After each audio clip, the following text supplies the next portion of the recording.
Bollywood cafe आज explain कर रहा है एक Spanish movie the red thread. ये मूवी 2016 में रिलीज हुई थी और अभी ये मूवी नेटफ्लिक्स पे अवेलेबल है। इस मूवी में एक एयर होस्टेस और एक आदमी को बार बार डेस्टिनी मिलाती है और उनके नहीं चाहते हुए भी डेस्टिनी उनके साथ क्या खेल खेलती है देखेंगे हम इस मूवी में। मूवी की शुरुआत में साउथ अमेरिका के कंट्री अर्जेंटीना के एक शहर बोनोस एरिस के एयरपोर्ट पर एक एयर होस्टेस चेक इन के लिए रिसेप्शन की तरफ बढ़ रही है। चेक इन के बाद में ये एयर होस्टेस एक काउंटर पे जाके गाना सुनने लग जाती हैं। तभी वो देखती हैं कि उसके पास में एक और आदमी आके सॉन्ग सुनने लगता है। एयर होस्टेस प्रॉपर्ली सॉन्ग को प्ले नहीं कर पा रही थी तो ये आदमी इस एयर होस्टेस की सॉन्ग सिलेक्शन में हेल्प कर देता है और इसके बाद में ये दोनों एक दूसरे को स्माइल पास करते हैं। इन लोगों को नहीं पता कि इनकी बिना बात किए हुए ये छोटी सी मीटिंग इनकी जिंदगी को कैसे पूरी तरह से बदल के रख देगा।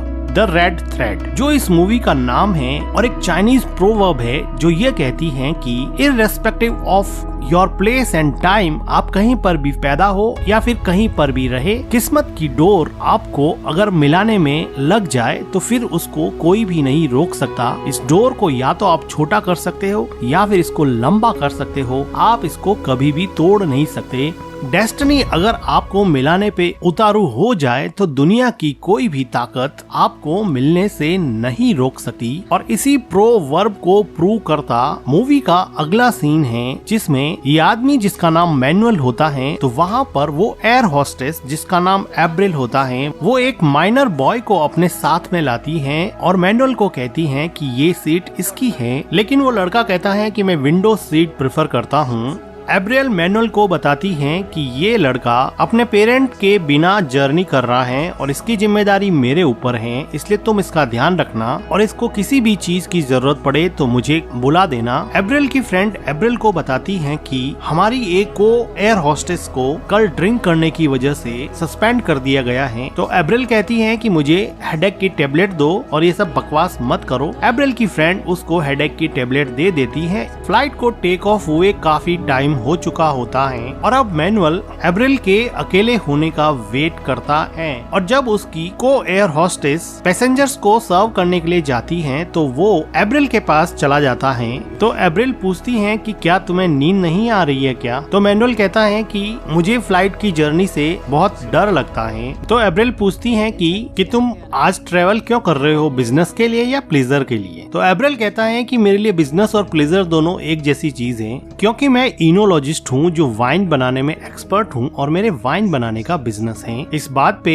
एब्रिल थोड़ी मुस्कुरा देती हैं और वो देखती हैं कि उसके पास में ही उसकी को एयर होस्टेस अपने किसी फ्रेंड के साथ रोमांटिक हो रही थी, जिसको देखकर ये दोनों एक दूसरे के सामने स्माइल पास करते हैं। ये दोनों मिलके कुछ देर और बातें करते हैं। तभी फ्लाइट में एक जर्क आता है तो मैनुअल पूछता है कि क्या ये नॉर्मल है? तो एब्रिल कहती है कि ये बिल्कुल नॉर्मल है, फ्लाइट में ऐसा होता रहता है। तो मैनुअल एब्रिल को इशारे में कहता है कि क्या हम दोनों किस करे तो वो भी नॉर्मल होगा क्या? तभी वो एयर होस्टेस जो अंदर अपने फ्रेंड के साथ रोमांटिक हो रही थी वो बाहर आ जाती है। तो फिर मैनुअल वहाँ से चला जाता है और एब्रिल भी अपनी जगह पे बैठ जाती है। थोड़ी देर बाद में मैनुअल फिर देखता है कि वो दूसरी एयर होस्टेस पैसेंजर्स को सर्व करने के लिए चली गई है। तो वो फिर से एब्रिल के पास जाता है। तो एब्रिल कहती है कि यहाँ पे बार बार मत आओ, कोई तुम्हें देख लेगा और मुझे काम भी करना है। तो मैनुअल उसको पूछता है कि तुम्हारी बॉडी पे ये टैटूज कैसे हैं? तो एब्रिल अपनी बॉडी पे बने हुए टैटूज मैनुअल को दिखाती हैं। एक टैटू को दिखाते हुए वो कहती हैं कि ये मेरे एक्स बॉयफ्रेंड की निशानी है।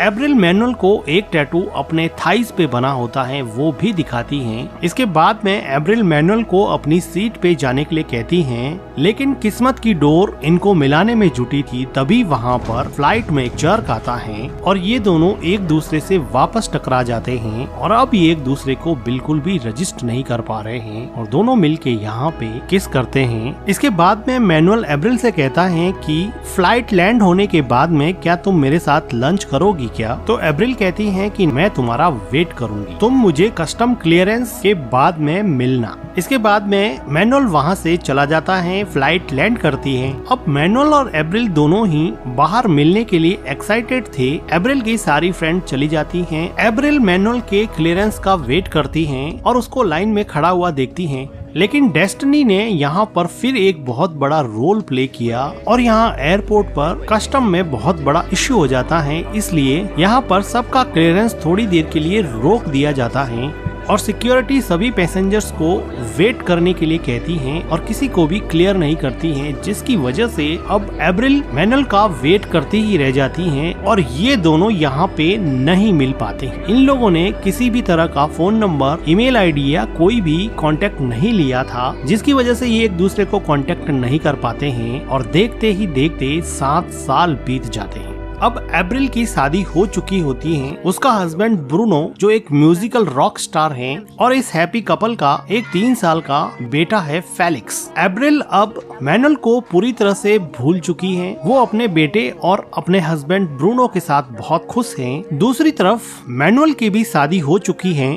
उसकी वाइफ लॉरा एक फेमस प्रोफेशनल फोटोग्राफर है और इस हैप्पी कपल की भी एक डॉटर है। मैनुअल की वाइफ लॉरा मैनुअल को हद से ज्यादा प्यार करती हैं। ठीक उसी तरह एब्रिल का हस्बैंड भी एब्रिल को बहुत प्यार करता है और एब्रिल का हस्बैंड ब्रूनो भी एक रॉक स्टार होता है, इसलिए ब्रूनो को भी काफी जर्नी करनी पड़ती थी। इसलिए ब्रूनो और एब्रिल अक्सर अलग अलग फ्लाइट्स में ही घुमा करते थे। आज ये दोनों मिलके फिर अलग अलग फ्लाइट्स ले रहे हैं। एब्रिल और ब्रूनो दोनों एक दूसरे से अलग नहीं होना चाहते हैं, लेकिन इनको काम की वजह से अलग अलग निकलना ही पड़ेगा और वो कोलंबिया के एक शहर कार्टाजीना के लिए निकल जाती हैं। लेकिन किस्मत का धागा एब्रिल को आखिर तो मैनुअल से बांधना चाहता था, तो इधर मैनुअल भी कोलंबिया के इसी शहर में आने के लिए रवाना हो रहा था। कोलंबिया में लैंड होने के बाद में एब्रिल और एब्रिल की फ्रेंड उसके कैप्टन के साथ होटल में अपनी बुकिंग करवा रहे थे। तभी वो देखती है कि उसी होटल में रिसेप्शन पर मैनुअल भी बुकिंग करवाने आया हुआ है और किस्मत की डोर ने इनको फिर एक बार 7 साल बाद में आमने सामने लाके खड़ा कर दिया। एब्रिल मैनुअल से बिना बात किए हुई वहाँ से जाने लगती है, तो मैनुअल उसके पीछे जाके एब्रिल से बात करता है और कहता है कि भूल गई क्या। लेकिन एब्रिल कहती है कि जानती हूँ तुम इनोलॉजिस्ट हो ना, जो वाइन का बिजनेस करते हो, मुझे पूरी तरह से याद है। फिर एब्रिल वहाँ से जाने लगती है तो मैनुअल कहता है कि तुम ऐसे नहीं जा सकती हो, हमने एक दूसरे को बहुत ढूंढा था लेकिन हम एक दूसरे को मिल नहीं पाए। कम से कम अब ऊपर रूफटॉप रेस्टोरेंट पे चल के मेरे साथ लंच तो करना बनता ही है। इंसिस्ट करने पर एब्रिल एग्री हो जाती है और मैनुअल के साथ रूफटॉप रेस्टोरेंट में लंच करने के लिए ऊपर चले जाते हैं। एब्रिल कहती है कि मैं एयरपोर्ट पर 5 घंटे तक वेट करती रही लेकिन तुम नहीं आए। तो मैनुअल कहता है कि मेरा उस शाम को कस्टम क्लियरेंस हुआ ही नहीं था, इसलिए मैं एयरपोर्ट से बाहर ही नहीं आ पाया। फिर ये दोनों एक टेबल पर जाते हैं और लंच का ऑर्डर करते हैं। अब एब्रिल अपने हस्बैंड और अपने बेटे से बात करना चाहती है तो वो देखती है कि यहाँ पर मोबाइल का नेटवर्क प्रॉपर नहीं आता है। एब्रिल फिर अपने हस्बैंड ब्रूनो और अपने सन फेलिक्स की फोटो मैनुअल को दिखाती है और मैनुअल भी अपनी वाइफ और अपनी डॉटर की फोटो एब्रिल को दिखाता है और वो कहती है कि आखिर तुम्हें तुम्हारा प्यार मिल ही गया। तो मैनुअल कहता है कि ये प्यार हम दोनों के बीच में भी हो सकता था, क्या तुम इसके बारे में नहीं सोचती हो। तो एब्रिल कहती है कि नहीं, जो चीजें नहीं हुई हैं उनके बारे में मैं कभी नहीं सोचती। मैनुअल कहता है कि मुझे विश्वास नहीं होता है कि मुझे उस टाइम तुमसे प्यार हो गया था। तो एब्रिल कहती है कि सिर्फ एक किस करने से तुम्हें प्यार कैसे हो गया। और वो कहती है कि अब मुझे जाना पड़ेगा, मेरे कैप्टन फ्रेंड की बर्थडे पार्टी है और मुझे पार्टी के लिए तैयार होना है। और एब्रिल थैंक यू कह के वहाँ से निकल जाती है। एब्रिल अपने होटल रूम में जाके अपने हस्बैंड और अपने बेटे से बात करती है। तभी वहाँ पर उसकी फ्रेंड और उसकी को एयर होस्टेस आ जाती है और वो एब्रिल को मैनुअल के बारे में पूछती हैं। तो एब्रिल उसको बता देती हैं कि अब तो वो शादीशुदा हैं, अब उसका एक बच्चा भी है और एक बहुत ही प्रीटी सी वाइफ भी है। एब्रिल कहती है कि ये सब छोड़ो, कैप्टन की बर्थडे पार्टी का टाइम हो गया है, जल्दी से रेडी हो जाओ, चलते हैं। दूसरी तरफ मैनुअल अपने रूम में बैठा बैठा अपनी वाइफ से लैपटॉप पे बात करता है और थोड़ी देर बाद में बोर होने की वजह से होटल की छत पे आ जाता है, जहाँ से वो देखता है कि अप्रैल अपने कैप्टन फ्रेंड की बर्थडे पार्टी में खूब एंजॉय कर रही है। अप्रैल जब मैनुअल को बाहर खड़ा देखती है तो वो उसको अंदर बुला लेती है और यहाँ पे डीजे कह रहा होता है कि सब अपना अपना पार्टनर चॉइस कर लो, सबको यहाँ पे कपल डांस करना है। तो अप्रैल मैनुअल को हाथ पकड़ के डांस फ्लोर पे ले जाती है और वो उसके साथ डांस करने लगती हैं। ये किस्मत की डोर ही थी जो इनको बार बार दूर जाने के बाद में भी करीब लाए जा रही थी। This is the invisible thread of destiny which connect the people. Universe की सीयर रैंडमनेस के बावजूद भी आपका किसी खास आदमी से बार बार मिलना डेस्टिनी ही कहा जाएगा। यही तो इस मूवी का नाम है, द रेड थ्रेड। वो थ्रेड जो हमें एक दूसरे से बांधे रखता है, एक दूसरे की तरफ खींचता है, एक दूसरे से दूर भी ले जाता है, लेकिन ये डोर कभी टूटती नहीं। कभी न कभी कहीं न कहीं जिनको मिलना होता है वो मिल ही जाते हैं। ठीक ऐसा ही अप्रैल और मैनुअल के साथ हो रहा था। डांस करने के बाद में ये दोनों होटल की छत पे चले जाते हैं और थोड़ी बातें करते हैं। तो मैनुअल अप्रैल को कहता है कि कल साइट सीइंग करने चलेंगे क्या, लेकिन अप्रैल बिना कोई जवाब दिए मैनुअल को बाय कह के जाने लगती है। जाने से पहले वो मैनुअल को गाल पे किस करती हैं। तो मैनुअल उसको वापस से किस करने लगता है तो वो दोनों कुछ ज्यादा क्लोज हो जाते हैं और एक दूसरे को किस करने लग जाते हैं, लेकिन जल्दी ही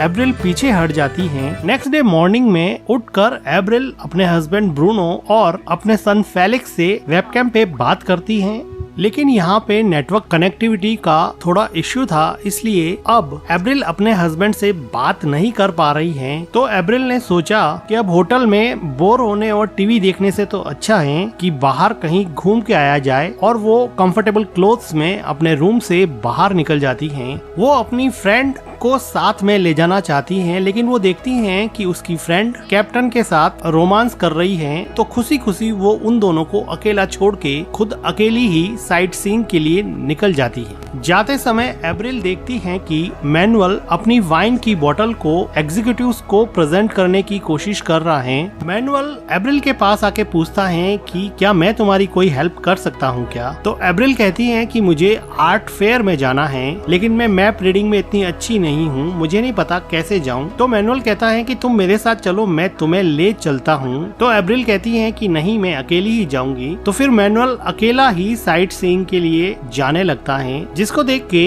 अप्रैल काफी इम्प्रेस होती है कि उसने किसी भी चीज के लिए उसको फोर्स नहीं किया, और अब अप्रैल भी मैनुअल के साथ साइट सीइंग के लिए चली जाती है। ये दोनों मिलके काफी साइट सीइंग करते हैं, एक आर्ट फेयर में जाते हैं जहाँ से ये लोग बहुत सारी चीजें खरीदते हैं। मैनुअल यहाँ से एक आर्ट रिंग बाय करता है जो वो अप्रैल को देना चाहता है। यहाँ पर काफी देर घूमने के बाद में ये दोनों एक जगह दीवार पे जाके बैठ जाते हैं और बातें करने लगते हैं। यहाँ पे अप्रैल मैनुअल को कहती है कि यहाँ पे कितना फ्री फील होता है, यहाँ पे कितना लिबरेटिंग फील होता है, और अप्रैल उठ के मैनुअल को किस करने लग जाती है। और तभी यहाँ पे बारिश होने लग जाती है और ये दोनों उठ के एक टनल में चले जाते हैं, लेकिन अप्रैल अपने आप को रोकना नहीं चाहती थी। वो टनल के फिर बाहर चली जाती हैं और वो बारिश को अब एंजॉय करने लगती हैं। द रेड थ्रेड, किस्मत की वो डोर जो इनको पहली बार एयरपोर्ट पर मिलवाने के बाद में काफी खिंच गई थी, अब वो डोर वापस से कॉन्ट्रैक्ट हो गई है और इन दोनों को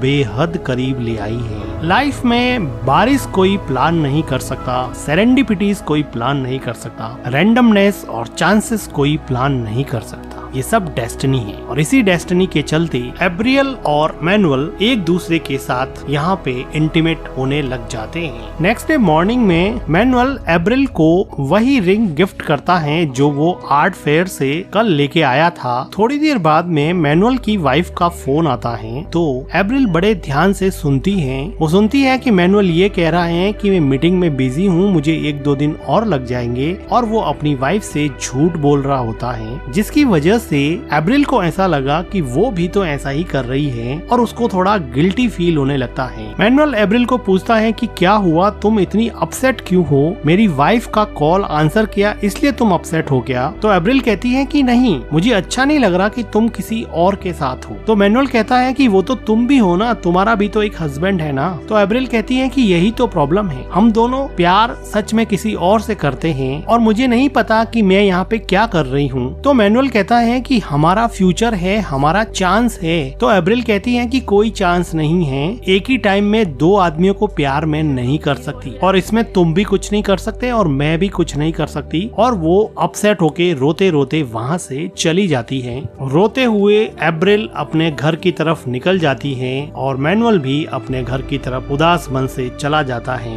काफी दिन बीत जाते हैं। अब मैनुअल का मन अपने काम में भी नहीं लग रहा होता है। वो बार बार फेसबुक पर एब्रिल की फोटोज देख के अपने आप को तसल्ली देने की कोशिश करता है। थक हार के मैनुअल अब एब्रिल को मैसेंजर पर मैसेज करता है कि अब मुझसे सहन नहीं होता है, चलो मिलते हैं। इंस्टेंटली मैसेज को एब्रिल पढ़ती है और कुछ सोचने के बाद में वो रिप्लाई करती है कि नहीं, मैं तुमसे नहीं मिलना चाहती। इस जवाब को पढ़कर मैनुअल काफी डिसअपॉइंट हो जाता है और एब्रिल ने भी ये जवाब अपनी खुशी से नहीं लिखा था। उसको पता था कि वो मैनुअल से मिलती रहेगी तो चीजें और ज्यादा बिगड़ जाएगी, इसलिए उसने अपने आप को रोक लिया था। लेकिन किस्मत की door, the thread of destiny ने कुछ और ही प्लान किया था। आज मैनुअल की वाइफ लॉरा, जो कि एक फेमस प्रोफेशनल फोटोग्राफर है, आज ब्रूनो, जो कि एक म्यूजिक रॉक स्टार है, उसका फोटो शूट कर रही है और उसके साथ में उसकी वाइफ एब्रिल भी आई है। ऐसे तो मैनुअल कभी भी अपने वाइफ की फोटो शूट साइट पे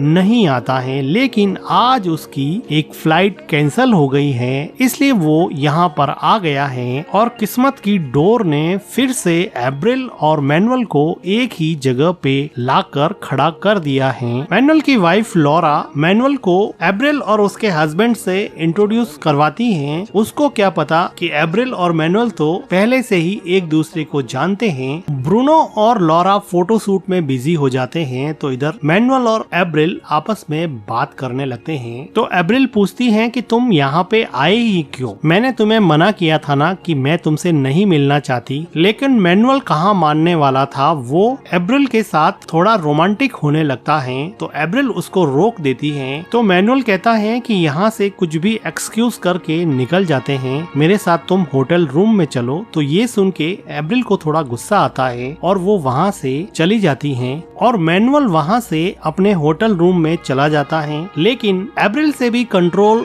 हो नहीं रहा था तो वो फाइनली मैनुअल के रूम में जाती है और उसके साथ इंटीमेट होती है। तभी वहाँ पे फोन रिंग करने लगता है और जब एब्रिल फोन पिक करती है तो उसको पता चलता है कि उसके फोन पे 20 मिस कॉल आए हुए हैं जो उसने पिक नहीं किए क्योंकि वो मैनुअल के साथ रोमांटिक हो रही थी। आज वो अपने बेटे फेलिक्स को स्कूल से पिक करने जाने वाली थी, लेकिन बीच में मैनुअल आ गया और वो उसके साथ रोमांटिक होने के चक्कर में अपने बच्चे को स्कूल से पिक करना भूल गई। तो उसकी टीचर ने एब्रिल को बहुत बार कॉल किए और फाइनली उसने फेलिक्स के डैड ब्रूनो को बुला के फेलिक्स को स्कूल से पिक करवाया। अब एब्रिल इस बात से बहुत डर जाती है कि वो मैनुअल के साथ रोमांटिक होने के चक्कर में किस तरह अपनी फैमिली को खतरे में डाल रही है। अब एब्रिल रोते हुए अपने घर पे जाती है और घर पर जाकर एब्रिल अपने बेटे फेलिक्स को देखती है कि वो सो रहा है। तो अब एब्रिल को अपनी गलती का एहसास हुआ। दूसरी तरफ मैनुअल की वाइफ लॉरा फोटोशूट साइट पे उसके द्वारा ली हुई मैनुअल और एब्रिल की कुछ फोटो वो मैनुअल को बताती है और एक स्पेसिफिक फोटो को जूम करके दिखाती हैं जिसमें मैनुअल काफी इंटेंस होके एब्रिल की तरफ देख रहा था। अब लॉरा एक प्रोफेशनल फोटोग्राफर थी, वो किसी की भी फेस रीडिंग कर सकती थी। वो चेहरे पे आए इमोशंस को इजीली पढ़ लेती और उसको अब पता चल गया कि एब्रिल और मैनुअल के बीच में अफेयर चल रहा है। तो वो लॉरा को कहता है कि मैं तुम्हें ये सब बताने ही वाला था। तो लॉरा कहती है कि क्या मतलब है बताने ही वाला था? मतलब तुम किसी से भी मिले, तुम्हें प्यार हो गया, तुम उसके प्यार में पड़ गए और मेरा टाइम खत्म। तो मैनुअल कहता है कि देखो ऐसी चीजें कभी कभी हो जाती हैं, दीज थिंग्स हैपन। तो लॉरा कहती है कि मेरे साथ तो नहीं होती, ऐसी चीजें तुम्हारे साथ ही क्यों होती है? मुझसे ज्यादा प्यार करने वाली औरत तुम्हें जिंदगी में कभी नहीं मिलेगी, और वो वहाँ से चली जाती है। दूसरी तरफ एब्रिल भी अपने घर में बहुत दुखी होती है। ना तो वो मैनुअल के साथ ओपनली रह सकती है और ना ही क्लियरली अपने हस्बैंड को उसके बारे में बता सकती है। वो अंदर ही अंदर घुट रही होती है। उसको बार बार परेशान और रोता हुआ देख के उसका हस्बैंड ब्रूनो कहता है कि तुम बताओ तुम्हारे साथ क्या हुआ है, तुम इतनी परेशान क्यों रहती हो, तुम मुझे क्लियरली बताती क्यों नहीं हो। बहुत ज्यादा इंसिस्ट करने पर अब एब्रिल कह देती है कि उसने झूठ बोला था। वो उस दिन उसके बेटे फेलिक्स को इसलिए लेने नहीं गई थी क्योंकि वो एक आदमी मैनुअल के साथ रोमांटिक हो रही थी और काफी टाइम से उसके साथ रिलेशन में है। ये सुन के ब्रूनो काफी शॉक हो जाता है और वो कहती है कि मैं यहाँ से जा रही हूँ, मैं सब कुछ छोड़ के यहाँ से जा रही हूँ। तो उसका हस्बैंड ब्रूनो कहता है कि तुम्हें जहाँ जाना है तुम जा सकती हो, मैं तुम्हें नहीं रोकूंगा, लेकिन मैं तुम्हें कभी माफ नहीं करूंगा और ना ही फेलिक्स तुम्हें कभी माफ कर पाएगा। इस बात पे एब्रिल बहुत रोती है, लेकिन वो नहीं चाहते हुए भी अब घर को छोड़ के जा रही थी। वो टेक्स्ट करके मैनुअल को एयरपोर्ट पे बुलाती है और भारी मन से अपने हस्बैंड की तरफ देखते हुए टैक्सी में बैठ जाती है और हमेशा हमेशा के लिए मैनुअल के साथ रहने के लिए निकल पड़ती है। लेकिन डेस्टिनी को कुछ और ही मंजूर था। अब मैनुअल एयरपोर्ट पे पहुंच चुका है और भारी मन से रोते हुए एब्रिल भी एयरपोर्ट पर पहुंच गई है। एब्रिल कार में बैठी बैठी मैनुअल को देख के बहुत रोती है। उसको समझ में नहीं आ रहा कि वो क्या करे। वो अपने हस्बैंड और बेटे को छोड़ के आई है और मैनुअल के साथ नई जिंदगी शुरू करना चाहती है। ये वही सपना है जो उसने कई सालों पहले अपने हस्बैंड के साथ भी देखा था। अब वो एक नई खुशी की तलाश में अपनी सारी दुनिया छोड़ के निकल पड़ी है। भारी मन से हिम्मत बटोर कर एब्रिल मैनुअल को मैसेज करती है कि मैं आज तुमसे नहीं मिल सकती। एब्रिल मैनुअल को मैसेज पढ़ते हुए कार के अंदर से ही देखती है। वो डिसअपॉइंट होके अपना फोन अपने कोट की जेब में रख देता है। एब्रिल ड्राइवर को बोलती है कि चलो यहाँ से, और वो फिर से अपने घर की तरफ चली जाती है क्योंकि डेस्टिनी की डोर तो उसके हस्बैंड के साथ भी जुड़ी थी, उसके बच्चे के साथ भी जुड़ी थी, जो अब फिर से कॉन्ट्रैक्ट हो रही है और उसकी फैमिली को वापस पास लाने का काम कर रही है। रैंडम इमोशनल आउटबर्स्ट ने एक ऐसा इरेशनल डिसीजन एब्रियल को लेने पे मजबूर कर दिया और वो एक झटके में वापस अपने घर की तरफ मुड़ गई है। क्या वो मैनुअल से कभी मिलेगी, किसे पता। डेस्टिनी, किस्मत किसे कब कहां कैसे मिला दे कोई नहीं कह सकता। इसी के साथ ये मूवी एंड हो जाती है। मूवी का एक्सप्लेनेशन अगर आपको अच्छा लगा हो तो वीडियो को लाइक कीजिएगा, हमारे चैनल को सब्सक्राइब कीजिएगा and thank you for watching.